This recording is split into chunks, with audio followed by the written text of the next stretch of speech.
Olá, gente. Eu sou a Zói, tudo bom? É o seguinte, ontem mesmo eu li um artigo aqui no HuffPost, né?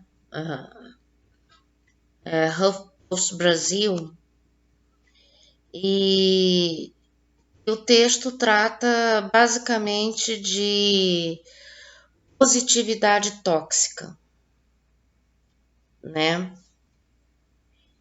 Bem, o que vem a ser isso? É aquele excesso de positividade que de repente, em vez de fazer uma contaminação geral de positividade, deixa as pessoas mais para baixo ainda, porque na realidade as pessoas acham que esse nível de positividade é inacessível para todos, pelo menos dentro dos parâmetros de vida que cada pessoa vem sofrendo no momento. O texto é de uma moça chamada Ana Beatriz Rosa, né? A primeira vez que eu leio algo dela, né? Bom,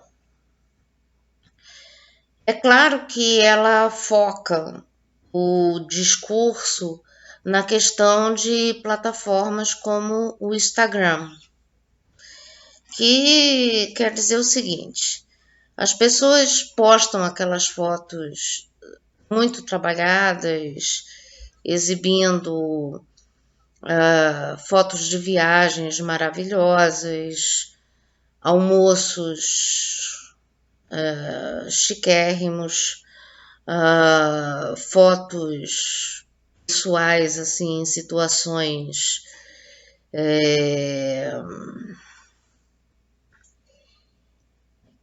de glamour, né? O termo é glamour.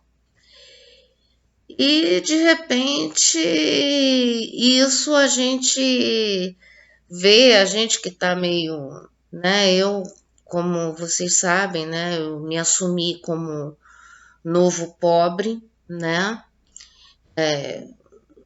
Situação financeira complicada, não tenho condições de ficar viajando, não tenho condições de ficar indo a restaurante caro,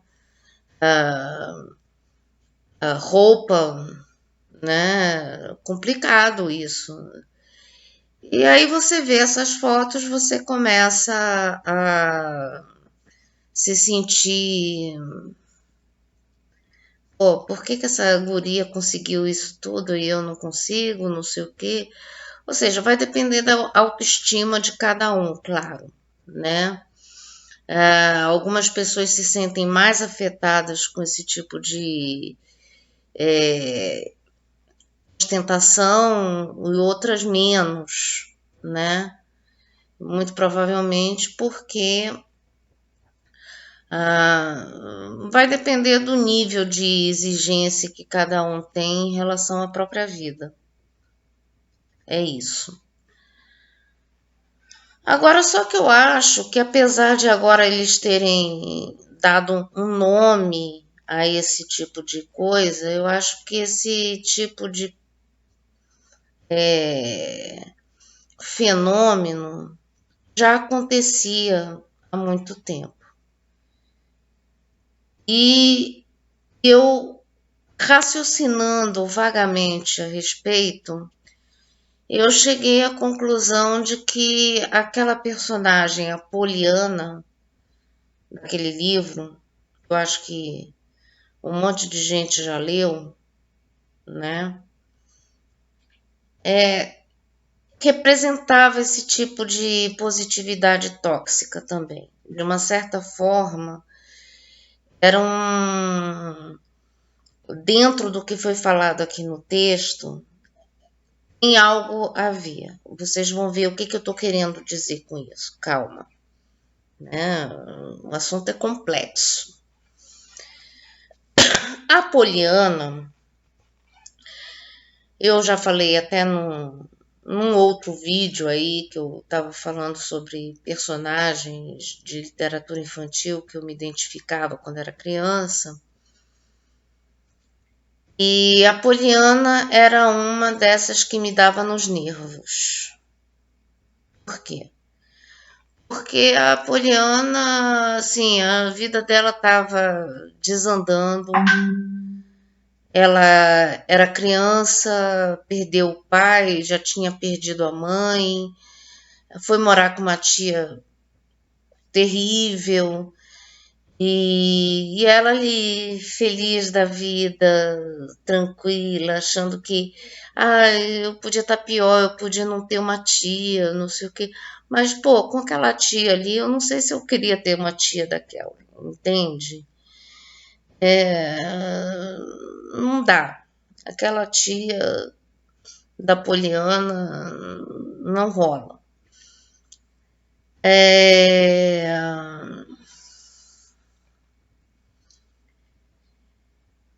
Aí depois, mais tarde, você passa por um livro mais elaborado, aí entra o Voltaire com aquele livro Cândido ou O Otimismo, né? Aquele livro que trata basicamente do otimismo do professor Pangloss. Pangloss também estava acontecendo de tudo, terremoto,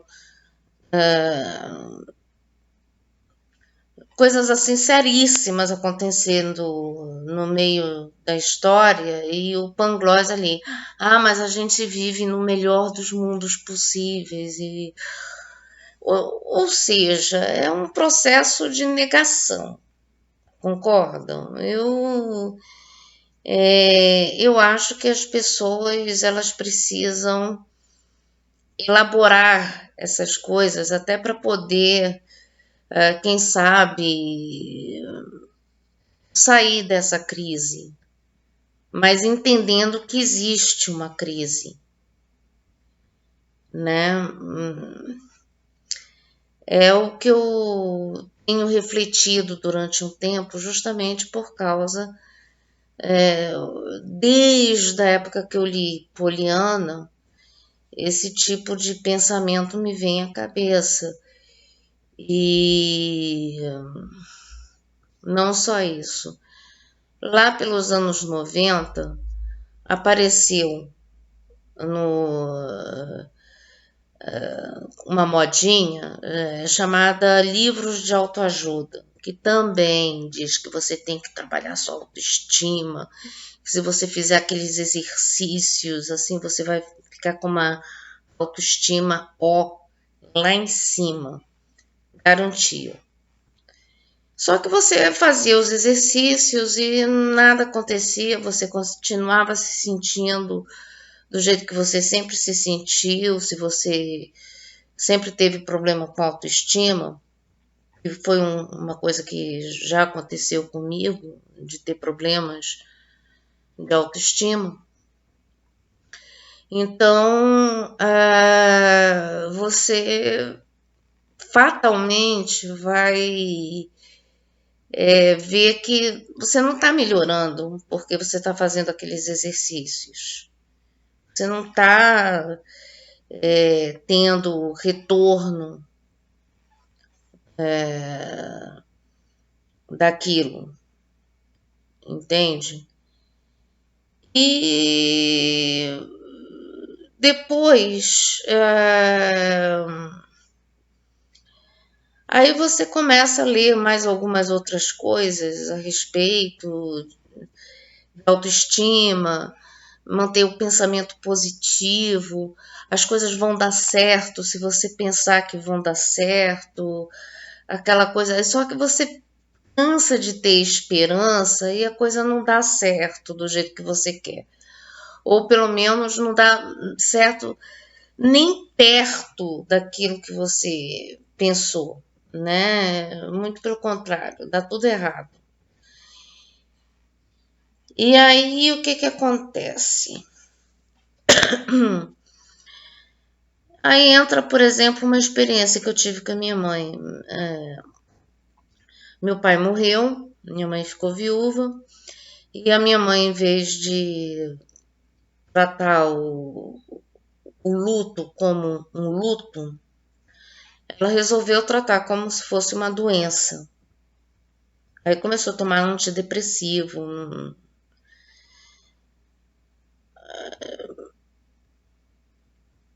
Enquanto que eu tinha perdido meu pai e eu tive que lidar com a dor da perda. Eu não tomei antidepressivo, eu simplesmente enfrentei a situação. É... Aí uma tia minha, por exemplo, também perdeu o marido, a minha mãe já estava pensando, mas ela vai ter que tomar remédio, não sei o que, vai ter que levar ao médico para tomar uns. Ou seja, de repente as pessoas que enfrentam esse luto, que assumem essa dor, ah, ah, elaboram isso, aprendem a conviver com essa ausência que agora vai ser uma coisa definitiva, de repente saem dessa numa situação muito mais fortalecido, né? Ou seja, a gente vive num momento que as pessoas estão proibidas de sofrer. Eu acho que, ok, o sofrimento é terrível, é uma coisa complicada você sentir o luto, sentir a dor da perda, mas ao mesmo tempo você tem que. Não dá para você queimar etapas. Uma coisa é você tomar uma medicação porque realmente você tem uma depressão, você tem um transtorno ali que necessita uma medicação. Porque sem a medicação você não vai ficar curado desses sintomas da depressão. Agora, o luto tem como resolver, é o tempo. O efeito, você tem que dar um tempo, você tem que aceitar essa dor, você tem que não aceitar no sentido estoico da coisa, né? Mas entender que aquilo ali faz parte para uma compreensão do que aconteceu. E tudo bem, até porque você é um ser humano, você perder familiares é um problema seríssimo, é uma coisa triste, é uma coisa trágica. Você não está. Ninguém está preparado para isso. E se você não sofrer, você tem problema. Se você não conseguir sofrer, se você não chorar, se você não tem. Alguma coisa está acontecendo com você. Né? Não é uma coisa. Então, se você está sofrendo, ótimo, faz parte do que é ser humano, do que é ser gente, né? É,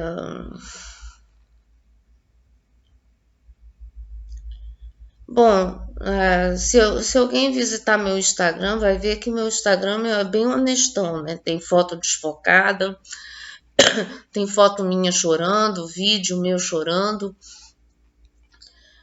é, foto de gatinho também, né? Porque sem gatinho não sou eu, né? Não é o meu Instagram, sem gatinho não existe. Mas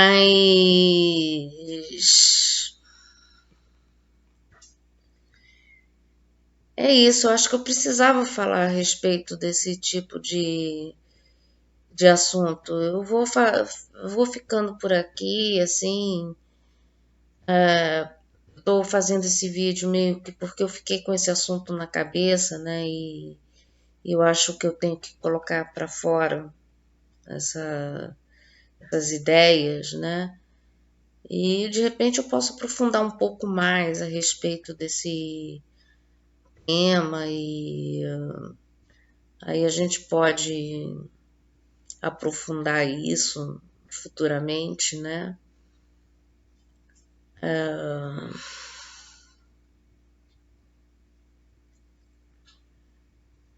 Então, eu sei lá,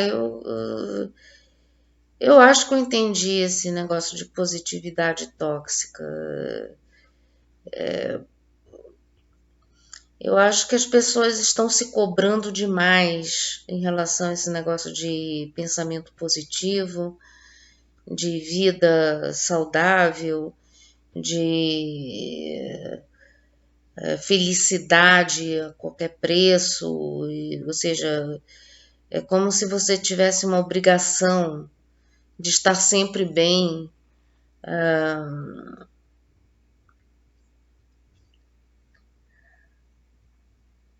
Sei lá, eu não consigo.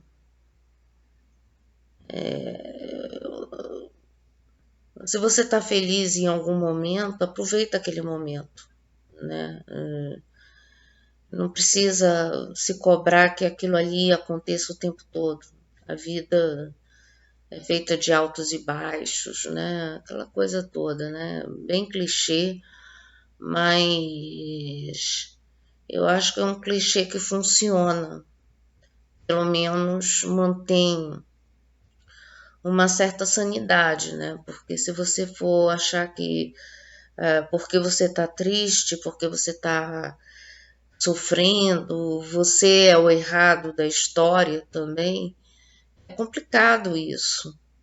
Você não é o errado da história. Por que as pessoas têm que achar que você é o errado da história? Porque você não alcançou esse nível de felicidade, né?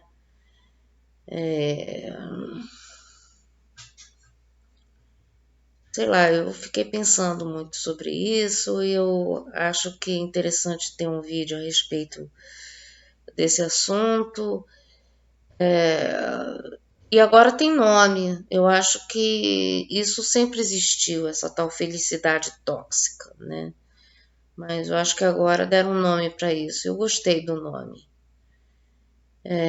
Bom, aí vocês me dizem o que, que vocês acharam, o que, que vocês pensam a respeito desse tema, se faz sentido o que eu falei. Enfim, vocês decidam aí, né? Então, é isso. Eu fico por aqui. Obrigada.